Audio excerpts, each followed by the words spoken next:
Welcome to another installment. Today I am traveling to Alpha Point in the Fulda Fold. So starting off obviously by walking up to the Fulda train station. So like a good almost German, I arrived at least 15 minutes early, and I actually managed to beat all of the Germans who are normally on time, so very proud moment.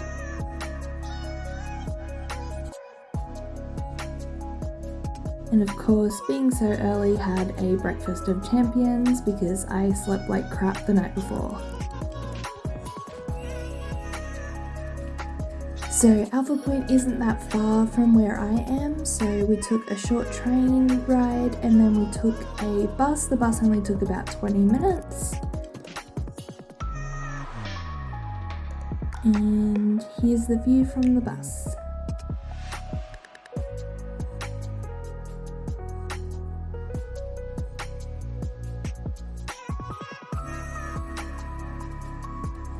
So I guess a little history. We started off at the museum. So this is the museum here, and they're telling us the history of the Cold War. So I don't know about you guys, but I didn't learn that much about the Cold War at school. So we learned about the Berlin Wall, but we weren't aware that the whole of Germany was actually divided for 4 decades. And in the heart of Germany, people were separated by what they called the Iron Curtain. So here is the map of the separation between.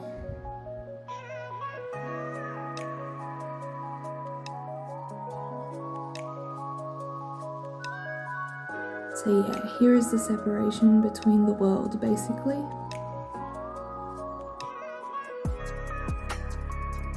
And they were so expecting the Third World War to break out, they actually made medallions for honours in the Third World War that never eventuated.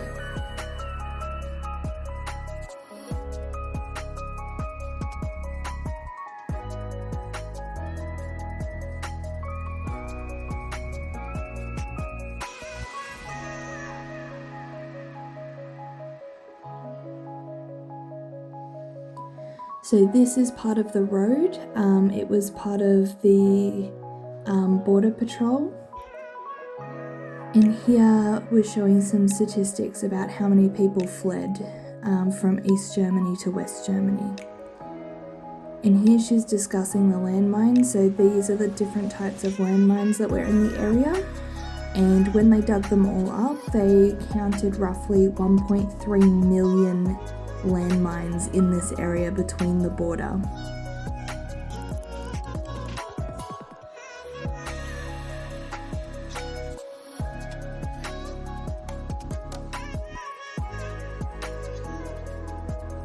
So this part was showing one of the types of mines. So that cone up there was actually attached to the top of the fence.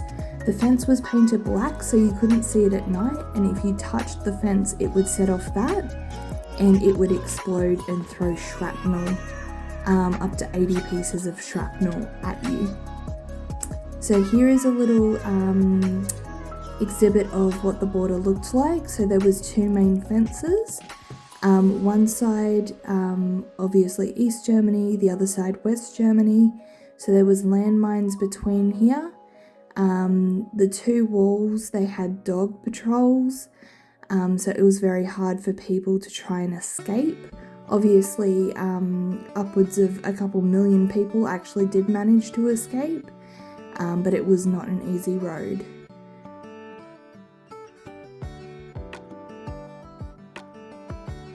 So here's one of the vehicles that they used, and this was a patrol vehicle, and they had the openings on the side, as you can see here, and the people that did patrols were only sharpshooters, so if you were found trying to flee, you were shot and killed.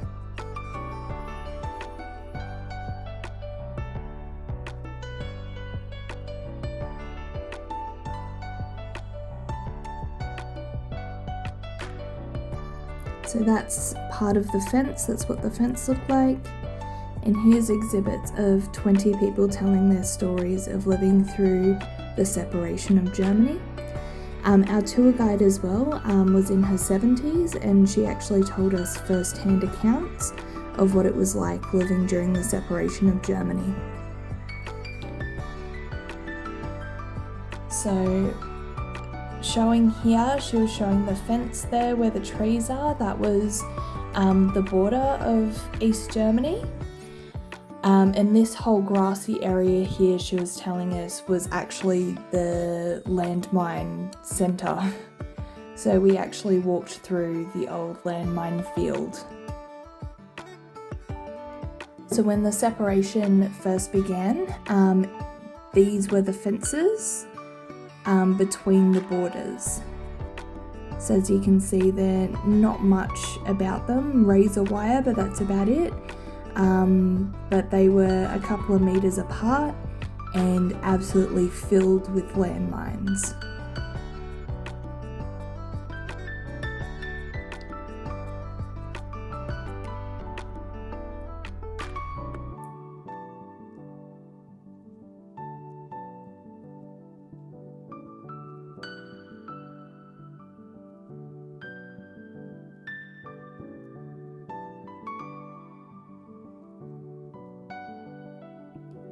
And that's the tower for West Germany. There's the fence, and that's Point Alpha. So they were showing us here they had German shepherds, obviously they just call them shepherds here, that were actually trained to smell humans, so they could basically pick up if anybody was trying to flee, and they were shot on sight.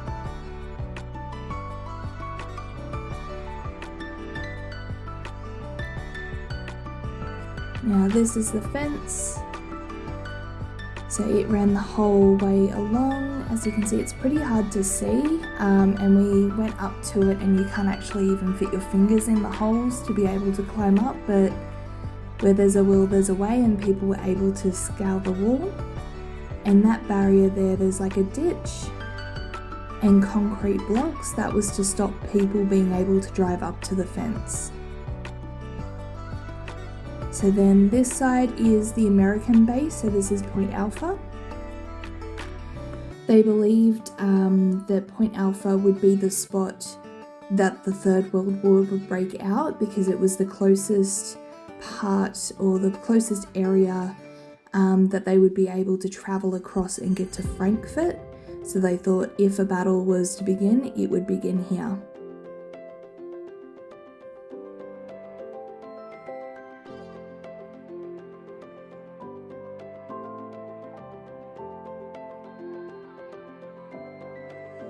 And there's Alana. She apparently liked photobombing the last one, so she had to say hi again.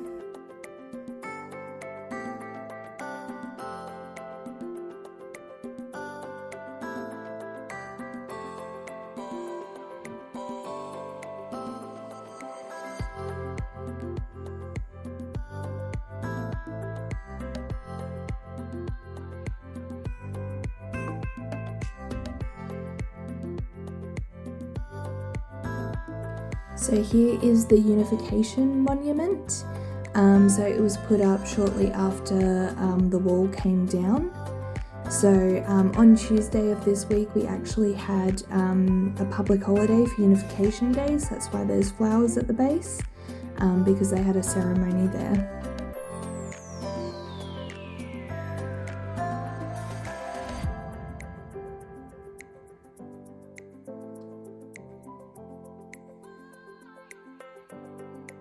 And then here we're entering the army base.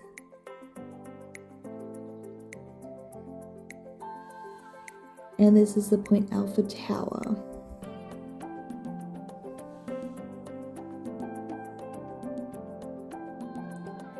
So on this base, there's only two main buildings that were built when this was taken over by the Americans. So that building in front of us was basically a mess hall. It's now a cafe, so we actually had lunch there. and the building right down the back where they used to keep the tanks, their original buildings. But there's also now a small museum that's been constructed as well after the war. So the Americans did not have housing, they all slept in these tents, and when I was there it was cold. I was definitely wearing layers and it's not even winter yet, so I can't imagine having to stay in these tents, especially in winter. This region gets snow, so it would be absolutely freezing.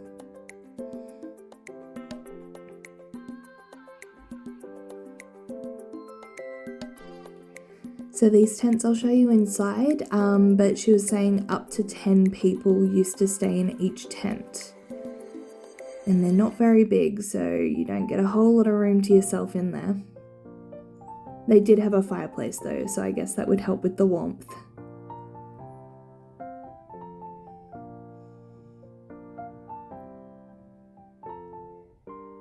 They had some of the original tanks and other vehicles on site, so they were pretty cool to have a look at. And then we went inside the museum as well. It was quite squishy in here, so it was hard to get any good videos or photos, so I didn't get much of inside here, but you get the idea.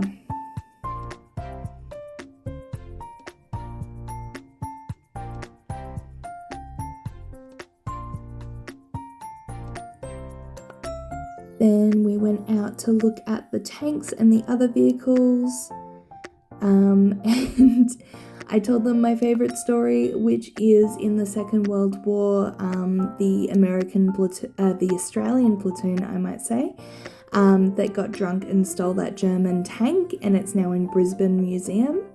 Our tour guide thought that was hilarious. So yes, everybody that's interested in tanks and is German, I like to tell them that we have one of their tanks and it's in Brisbane. So these are the choppers they used. So they weren't allowed to fly over the boundary of the border, but they were allowed to fly over the top of the border. So they would do patrols and keep an eye on things, and that's one of the original buildings as well, where they kept all their tanks and other vehicles. So then behind that, you can't really see it, but that's a gate, and that was a gate into West Germany.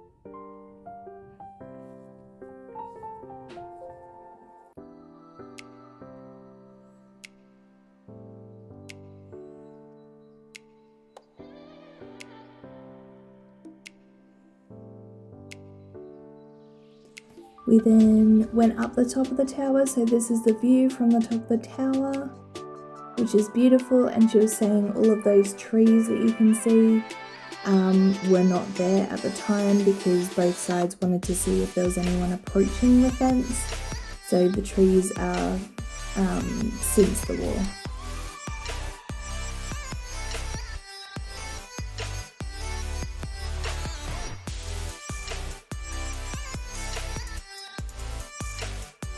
Very skinny, narrow staircase, so we had a bit of trouble getting past people, but we got down, and then when we got to the bottom, we decided to walk along the barrier road, so the road that they used to drive the other side, the East Germans used to drive. So we went for a wander along there to one of the bunkers.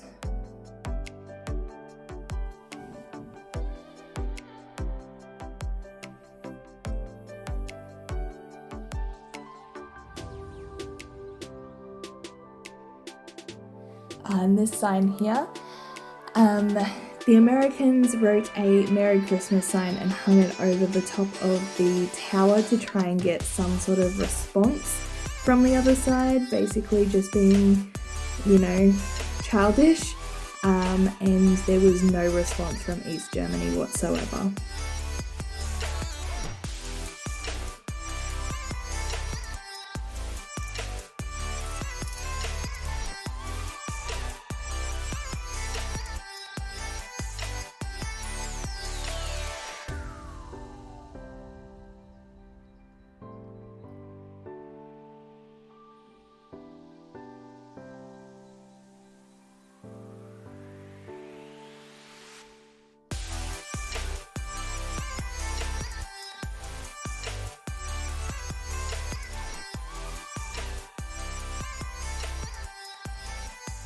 Now we're making our way down to the start of the Border Walk tour.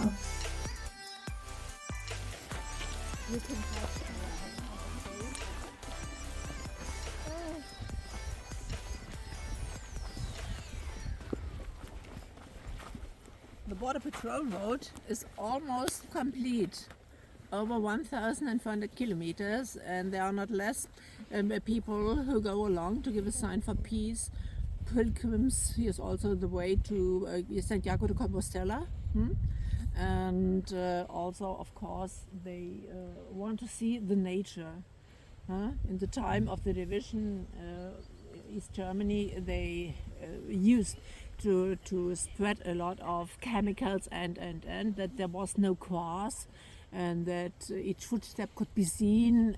They had open area, but you can see here the nature is completely new and healthy, and so that we here today have the green belt, and a lot of people want to see that nature is really strong enough to come back. So, okay, let's go.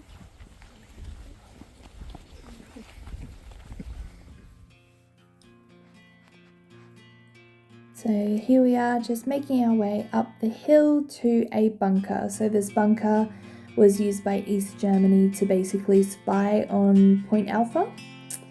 So it's just up the hill, you can kind of see it from here, a little concrete area.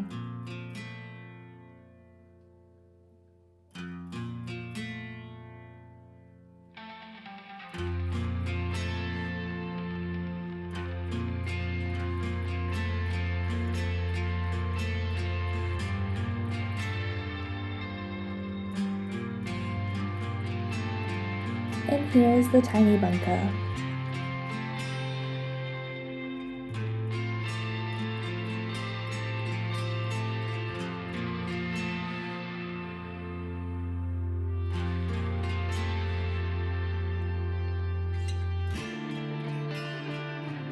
So I can't imagine they used to spend all day and all night sitting in this thing watching the Point Alpha, so I can't imagine how cold that would have been in winter again. And some of the girls went down in it.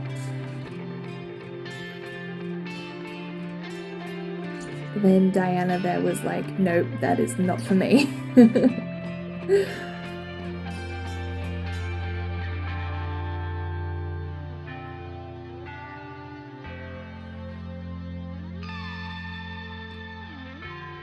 So yeah, that was it. So now we're just making our way back because the last bus of the day was at 2 p.m. and at this point it was about 1:30 and we were worried that we were going to miss that bus and have to walk 10 k's home.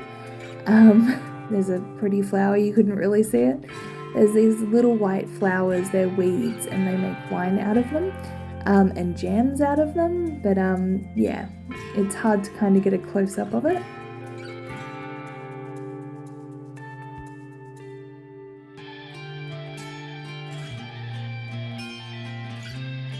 But yes, so this is the end, our walk back.